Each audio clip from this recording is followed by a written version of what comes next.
Pak je tam pan zatím inženýr, ale za chvíli docent Aleš Hanč. Pak je tam paní inženýrka Hejátková ze společnosti nebo z organizace Zera, náměstí nad Oslavou. Pak je tam pan inženýr Roy. Tady. A pan inženýr Souček.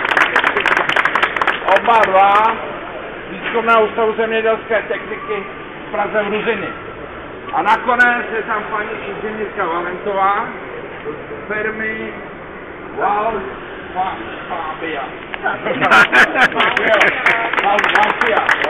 Pardon, to je nová firma a tak že jsem se nenaučil úplně její název. Ty spoluautory jsem říkal podle abecedy, ale kdybych je býval říkal i podle toho, jak se kdo zasloužil o tu knihu, tak by se to moc nelišilo.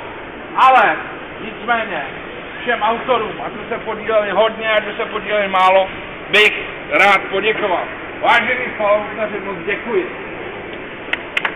Děkuji. Ale pozor!